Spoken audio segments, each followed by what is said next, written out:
Hi friends, thank you so much for joining us again this week for our social justice book club time. This week and this month, we're going to be talking about a topic that is sometimes a little difficult to have a conversation about. This month, our theme is housing security and homelessness.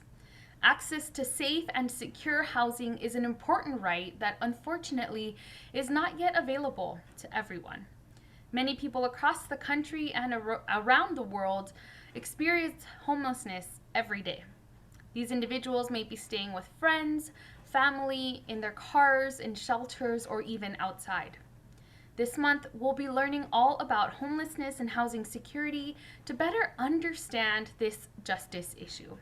This week, we are reading this book called A Place to Stay, a Shelter Story, written by Erin, Gunti, and illustrated by Esteli Mesa. Let's get started with our book.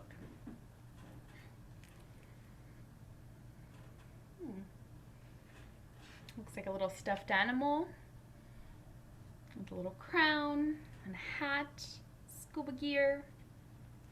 I wonder what that's going to show. A place to stay.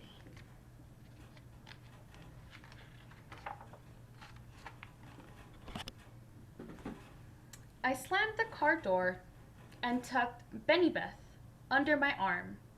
I don't want to stay here, I told Mama, looking up at the tall building.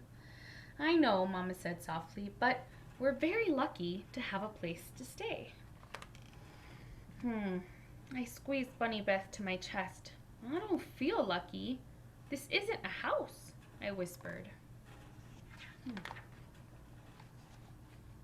You know what, Mama said? You're right.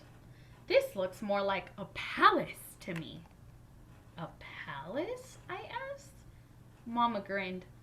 Let's go inside and see if the queen is here.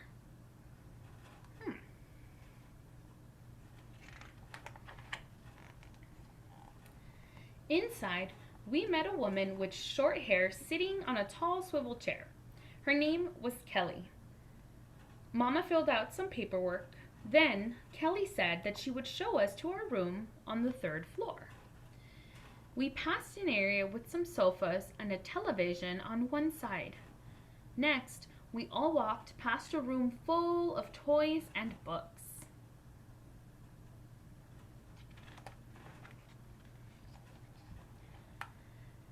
Oh, wow, Mama exclaimed. I believe we found the treasure cave.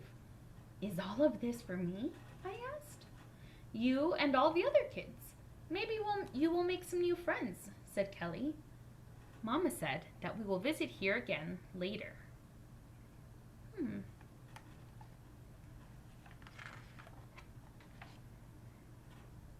Kelly took us to the room where she said we would sleep. It was very small. Dinner is on the 1st floor, she said, before she left us to unpack. We put our bags on one of the beds.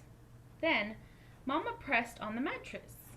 A little squeaky, but it feels pretty soft. I frowned. That's not my bed. My bed had a fluffy pink blanket and 3 pillows just for me.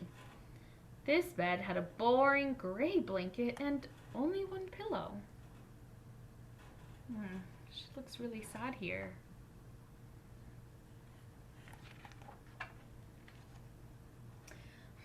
Mama replied. You're right. That's not your bed. In fact, it's not a bed at all. She kicked off her shoes and climbed onto the mattress. What are you doing? I asked. Mama took a big bounce. She took another bounce and then another. Her fingertips touched the ceiling. This isn't a bed. This is a rocket ship, sending me straight to the stars. Do you want to touch them too? Bouncing looked like fun. It took me a few tries, but I finally touched the ceiling. Mama looked at the clock. Oh, I think it's time to go downstairs for dinner. My tummy rumbled. It looks like her mom is helping create some imaginary scenes for her to help her adjust a little bit. Yum, I smell spaghetti, Mama said. The dining room was large and full of people talking loudly. Some people stood behind a counter serving food, others at tables eating. I covered my ears. This isn't a kitchen. You're right, Mama said. This isn't a kitchen. It's a banquet hall. A banquet hall, I asked. Yes, and look at how many people have come from near and far to dine with us. Let's get our food and say hello, shall we? Okay, I sighed. We sat next to a woman named Alice and her two children, Grace and Andrew. Alice let me feed Andrew a bottle. Grace and I talked about school and found out that we were reading the same book. She looks a little bit happier now. Looks like she's made a little friend. After dinner, Mama gathered my PJs, soap, and a towel so that I could have a shower. She turned the water on, then ran my hand under the spray. Brr, I said. You'll just have to wait for the water to warm up before you get in, Mama replied. Wait? Aw, that'll never work, I said. And why is that? Mama asked. Because we won't find warm water here, I smiled. Really? How will we find it? Mama asked. Deep sea diving, I said. Put your diving mask on. It looks like she's getting into some of the imagination now, huh? We swam to the right. Glug. We swam to the left. Glug, glug. Over here, I shouted. The water was just right.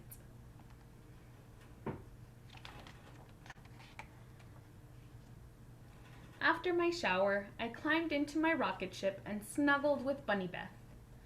Mama, this is the most comfortable rocket ship I have ever slept in, I yawned. I think so too, Mama whispered, kissing me on the cheek. Good night, sweetheart. Good night, Mama, I whispered back.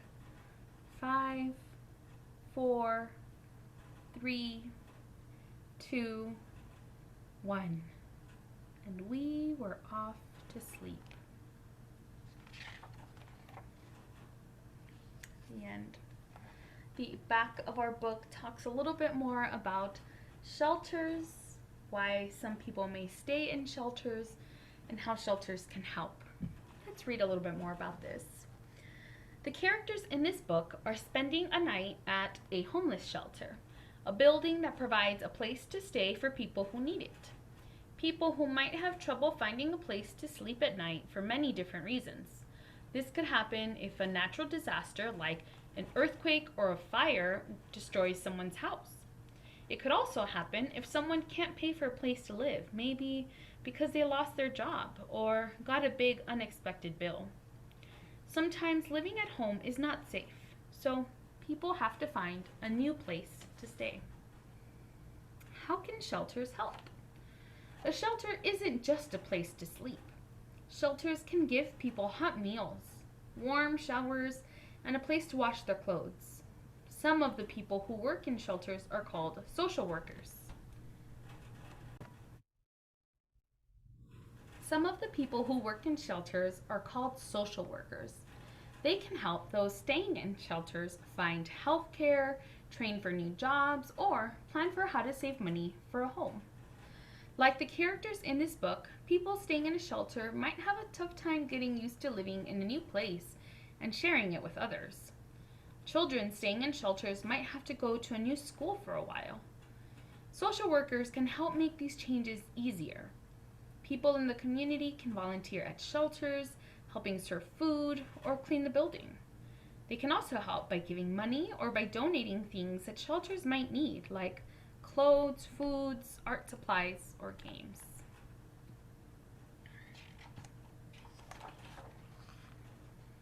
The end. Our book today talked specifically about a shelter. And our characters here, a mom and daughter, are staying there. And as we saw, the mom was doing as much as she could to try and make this an easy transition for her daughter. And at the end, it worked a little bit because she got into the imagination and trying to make the best out of the situation. But sometimes it's okay to have feelings of uncertainty or maybe even some worry. Sometimes we try new things or go to new places and we don't know how we feel about it. That's okay too. It's okay to know that we're unsure about these feelings. And so our character was unsure about this new place that she was staying. Her mom was doing everything that she could to try and help her. This month, we're going to keep reading books about shelters and homelessness and why this happens. This story didn't talk very much about it, but it did mention that there are many reasons why some people may end up homeless. We're going to get into that a little bit more in the next few weeks, but for now, we want to remember that there are ways to help our unhoused neighbors. There are ways that we can donate, that we can volunteer, that we can give of things that we already have. No matter how old or how young, there's always a way to help. If nothing else, love is always free. Compassion is always free. A smile, a nice word, a compliment, just being kind is free, and it helps all who might be in situations like this.